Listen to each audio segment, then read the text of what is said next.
മാഹി കേരളത്തിലെ ഏക കേന്ദ്രഭരണ പ്രദേശം. കോഴിക്കോട് ജില്ലയ്ക്കും കണ്ണൂർ ജില്ലയ്ക്കുമിടയിൽ മയ്യഴിപ്പുഴയുടെ തീരത്തെ മനോഹരമായ നാട്. കേരളത്തിലാണെങ്കിലും ഈ സ്ഥലം പുതുച്ചേരിയുടെ ഭാഗമാണ്.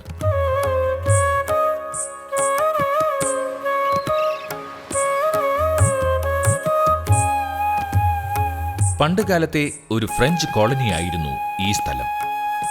എം മുകുന്ദന്റെ മയ്യഴിപ്പുഴയുടെ തീരങ്ങളിൽ എന്ന വിഖ്യാത നോവലിന്റെ പശ്ചാത്തലമായ മണ്ണ്. ഒരു കേന്ദ്രഭരണ പ്രദേശമായതുകൊണ്ട് സംസ്ഥാന നികുതികളൊന്നും ബാധകമല്ലാത്തതിനാൽ സാധനങ്ങൾക്കെല്ലാം വൻ വിലക്കുറവ്. പ്രത്യേകിച്ച് ഇന്ധനം, മദ്യം എന്നിവയ്ക്ക് വില തുച്ഛം.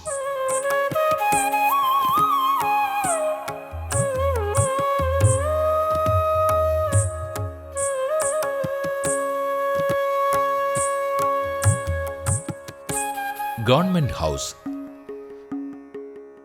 ഫ്രഞ്ച് വാസ്തുവിദ്യയാൽ പണിതീർത്ത ഒരു ദൃശ്യവിസ്മയം. മാഹിയിലെ ഭരണസിരാ കേന്ദ്രം. ഫ്രഞ്ച് ഭരണകാലത്തെ പല അവശേഷിപ്പുകളും ഇവിടെ കാണാം.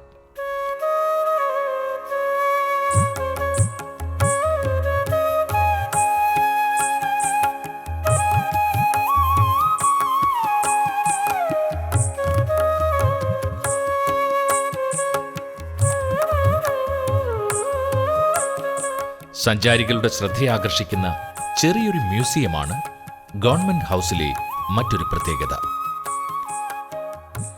Mahe boat house. ഗവൺമെന്റ് ഹൗസിൽ നിന്ന് ബോട്ട് ഹൗസിലേക്ക് 2 കിലോമീറ്റർ ദൂരം. മയ്യഴിപ്പുഴയുടെ തീരത്തെ ഒരു ഉല്ലാസ കേന്ദ്രം. പലതരത്തിലുള്ള ബോട്ടുകളിൽ ഇവിടെ നിന്നും മയ്യഴിപ്പുഴയിലൂടെ ബോട്ടിംഗ് സൗകര്യം. ടാഗോർ പാർക്ക്. മാഹിയിലെ മനോഹരമായ പാർക്ക്. ഉല്ലാസഭരിതമായി സമയം ചെലവഴിക്കാൻ പറ്റിയ സ്ഥലം. പാർക്കിന്റെ ഉള്ളിൽ പുഴയോരത്തുകൂടിയുള്ള നടപ്പാത വളരെ ആകർഷകം.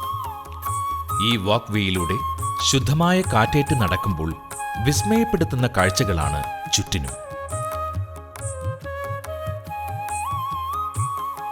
Hill lock. ടാഗോർ പാർക്കിലെ വാക്ക്വേയിലൂടെ ഏകദേശം 1 കിലോമീറ്റർ നടന്നു കഴിയുമ്പോൾ എത്തിച്ചേരുന്ന ഒരു ചെറിയ കുന്ന്.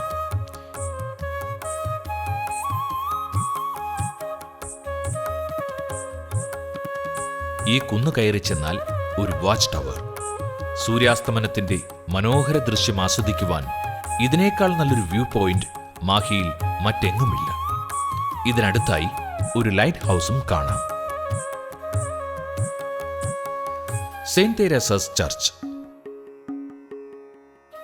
മലബാറിലെ ഏറ്റവും പ്രസിദ്ധമായ ക്രിസ്തീയ ദേവാലയം.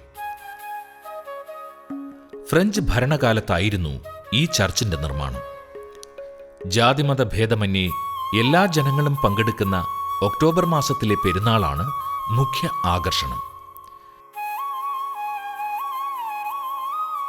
മാഹിയിൽ 700 രൂപ മുതൽ ദിവസവാടകയുള്ള ഇടത്തരം ഹോട്ടലുകളും ഏകദേശം 5000 രൂപ വാടകയുള്ള റിസോർട്ടുകളുമുണ്ട്.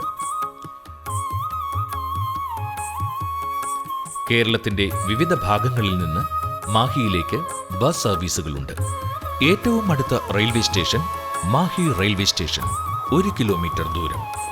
ഏറ്റവും അടുത്തുള്ള airport Kozhikode international airport, 85 kilometre ദൂരം.